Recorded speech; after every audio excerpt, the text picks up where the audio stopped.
Good morning friends.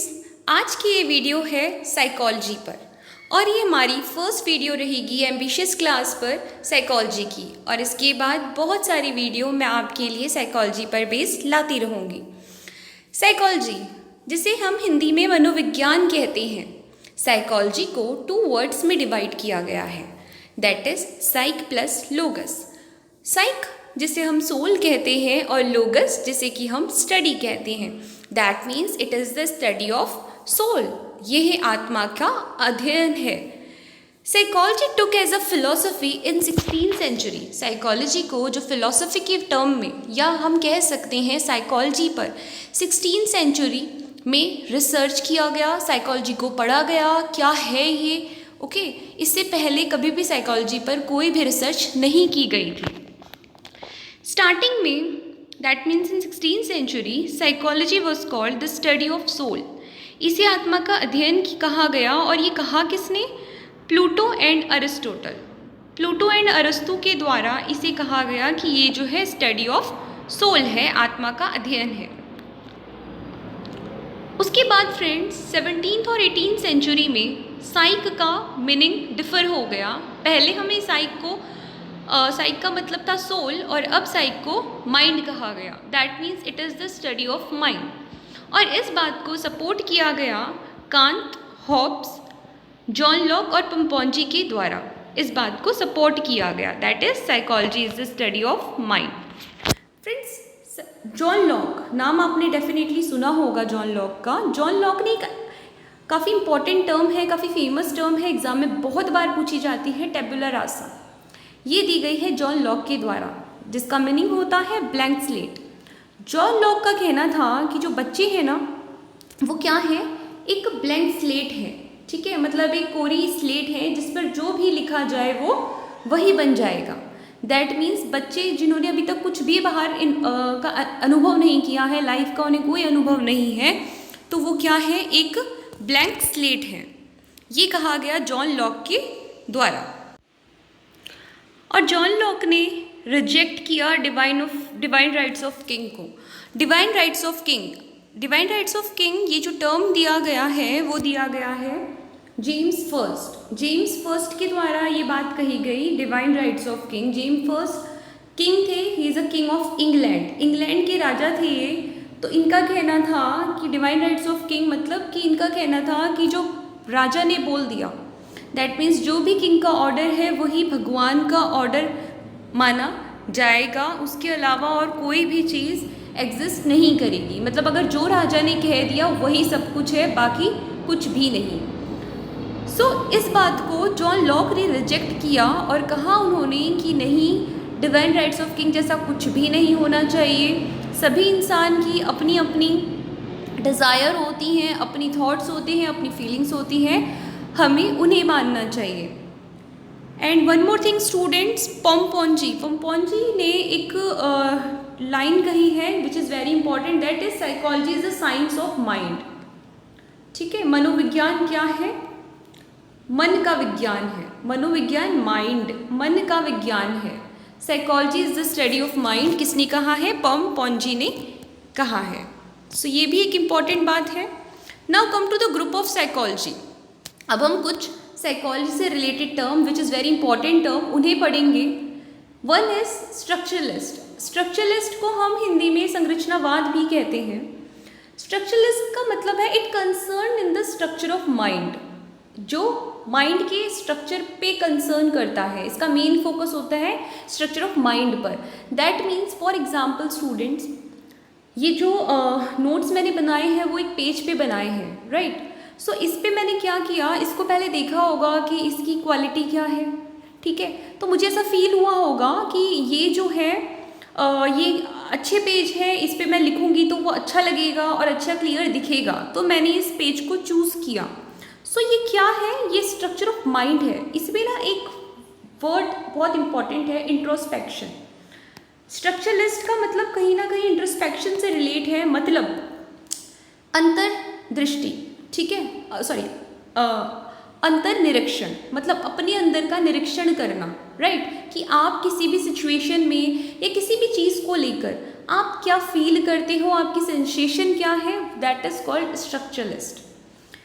सो ये इसके जो फादर थे, स्ट्रक्चरलिज्म के फादर हैं, वो हैं विल्हेम वुंड। विल्हेम वुंड बहुत इंपॉर्टेंट नाम है, इसे हमने भूलना नहीं है।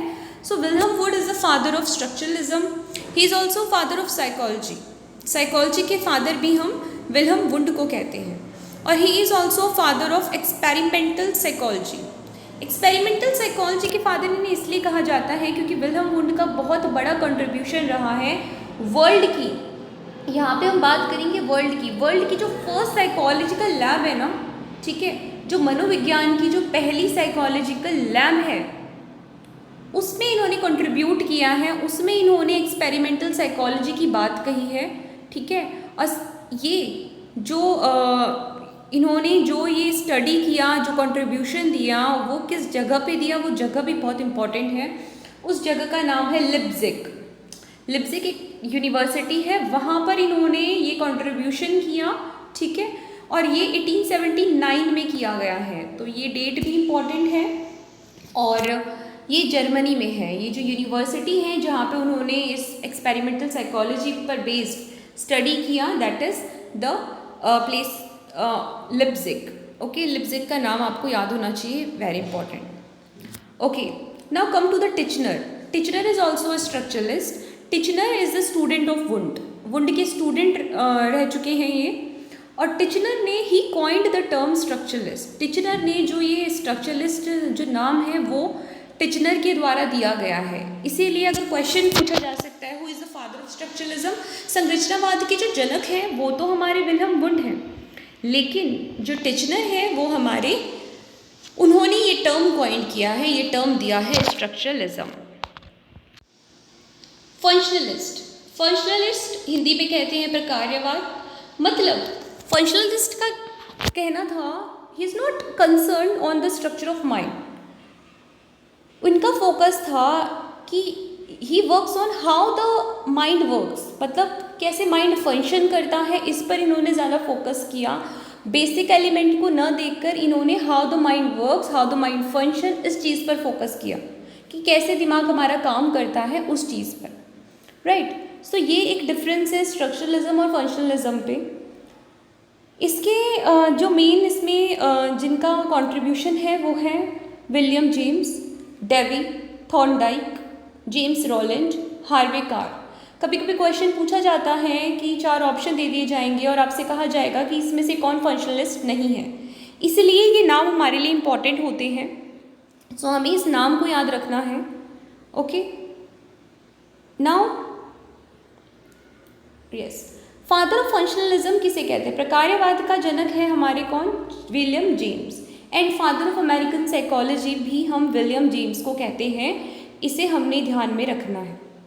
ओके, नाउ बात करते हैं बिहेवियरिस्ट की, जिसे हम कहते हैं व्यवहारवाद। बिहेवियरिस्ट पैवलोव, जेबी वाटसन, स्किनर, थॉर्नडाइक, इन ये सभी क्या है? बिहेवियरिस्ट हैं। अब बिहेवियरिस्ट में अभी हमने फंक्शनलिस्ट में थॉर्नडाइक पढ़ा था और नाउ हम बिहेवियरिस्ट भी कह रहे हैं कि थॉर्नडाइक है। ऐसा क्यों? ऐसा इसलिए कि फर्स्ट थॉर्नडाइक ने फंक्शनलिज्म पे वर्क किया। ओके, उन्होंने फंक्शनलिज्म पे फोकस किया, देन उन्होंने मूव ऑन किया, आगे उन्होंने ट्रांजिशन किया और बिहेवियरिस्ट पे उन्होंने जोर दिया और फाइनली वो बिहेवियरिज्म में मेन उनका रोल है। सो फादर ऑफ बिहेवियरिस्ट कहलाते हैं हमारे जेबी वाटसन। जेबी वाटसन की बात करें तो एक बात इनकी बहुत इंपॉर्टेंट है, वो है कि जेबी वाटसन ने कहा कि मुझे बच्चे दे दो, दैट मीन्स मुझे एक नवजात शिशु दे दो और इसको मैं कुछ भी जो आप कहेंगे वो बना सकता हूँ, मतलब डॉक्टर, इंजीनियर, अगर इसको मैं चोर बना सकता हूँ, मतलब कुछ भी बना सकता हूँ। दैट मीन्स जेबी वाटसन का कहना था कि जो बच्चे होते हैं, छोटे जो बच्चे होते हैं, जिन्होंने अभी तक कुछ भी अनुभव नहीं किया है लाइफ में, उनको हम कोई भी आकृति, कोई भी शेप दे सकते हैं।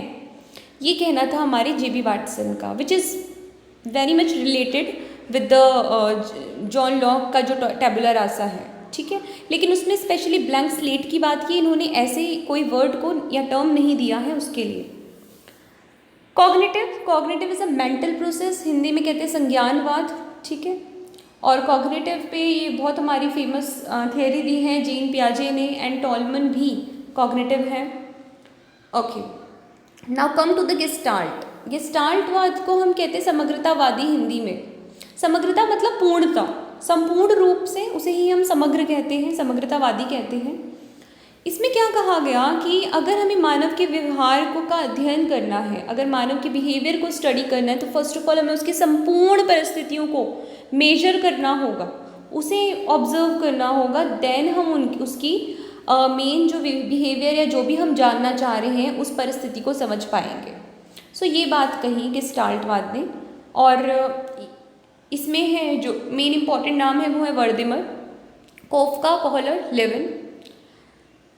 जो फाउंडर ऑफ गेस्टाल्ट साइकोलॉजी के फाउंडर हम कहते हैं वर्दिमर, कोफका एंड कोहलर, तीनों का नाम आता है फाउंडर में।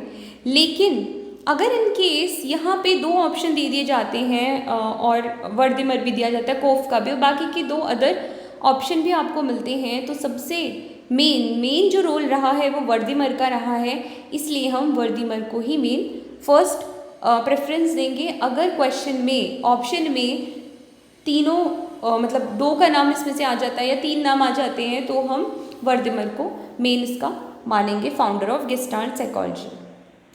साइको एनालिटिक, जिसे हम मनोविश्लेषण कहते हैं, दैट मीन्स सभी पर्सन के अंदर क्या होती है, एक अनकॉन्शियस स्टेट होता है, अनकॉन्शियस फीलिंग होती है, उसकी डिज़ायर होती है, राइट, उसके अनकॉन्शियस थॉट्स होते हैं, वो सभी ह्यूमन के अंदर होते हैं। सो इसी पे स्टडी किया है हमारे सिगमंड फ्रॉयड ने, कार्ल जुंग ने और अल्फ्रेड एडलर ने, जिसमें मेन जो फादर ऑफ साइको एनालिसिस के मेन जो फादर हैं वो है सिगमंड फ्रॉयड। इनमें स्टूडेंट सभी ने, इन तीनों ने साइको एनालिसिस पे अपने अपने व्यूज़ रखे हैं, जो कि थोड़े से डिफरेंस है एक दूसरे से। फॉर एग्जांपल, फ्रॉयड ने कहा कि जो कॉन्शियस और अनकॉन्शियस है वो दोनों अलग अलग हैं। कॉन्शियस माइंड हमारा और एक इंसान का अनकॉन्शियस माइंड दोनों ही अलग हैं, चेतन और अवचेतन मन। लेकिन एडलर का कहना था नहीं, ये जो चेतन और अवचेतन मन है वो दोनों एक साथ वर्क करते हैं। सो इस तरीके से कुछ डिफरेंसेस हैं इनके साइको एनालिसिस की थियोरी में, जो कि हम फर्दर आगे के लेक्चर में, आगे के वीडियोस में हम डिस्कस करेंगे डिटेल में। बात करते हैं ह्यूमैनिस्ट की, जिसे हम कहेंगे मानववादी।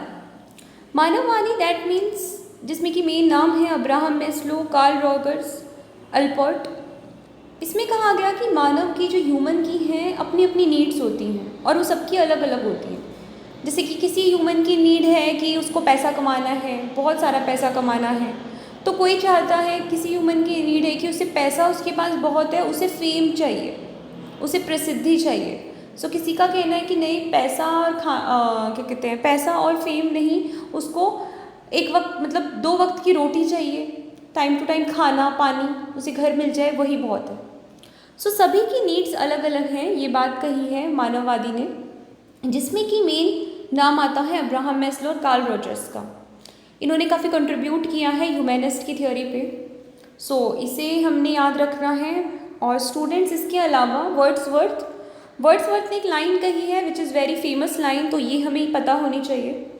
First psychology lost its soul, then its mind, then its lost its conscious and now some sort of behaviour. Wordsworth ने कहा कि पहले तो मनोविज्ञान ने अपनी आत्मा को खोया, फिर अपना मन खोया, एंड फिर वो जो चिंतन वाला स्टेट होता है वो खो दिया, और अब कुछ बिहेवियर भी खोता जा रहा है। तो ये बात कही है हमारे वर्ड्सवर्थ ने, ये हमें ध्यान रखनी है। एंड जो फर्स्ट साइकोलॉजी लेबोरेटरी है जो इंडिया में स्थापित की गई, इस्टेब्लिश की गई है, पहली लैब मनोविज्ञान पर बेस्ड, इंडिया की बात कर रहे हैं यहाँ पे, वर्ल्ड की नहीं, वो 1916 में ओपन हुई है, इस्टेब्लिश हुई है under the leadership of doctor NN Sen Gupta. NN Sen Gupta का नाम इम्पॉर्टेंट है, ये आपने ध्यान रखना है। और कहाँ पर, एट कैलकाटा यूनिवर्सिटी में। कब, 1961 में। क्या, first psychology lab. Okay students, तो ये आपने याद रखना है। और ये हमारा एक इंट्रोडक्शन था साइकोलॉजी पे, जिसको कि हम फर्दर आगे के वीडियोस में डिटेल में डिस्कस करेंगे 1 by 1। So okay students, thank you for today and please like and subscribe our channel. Thank you.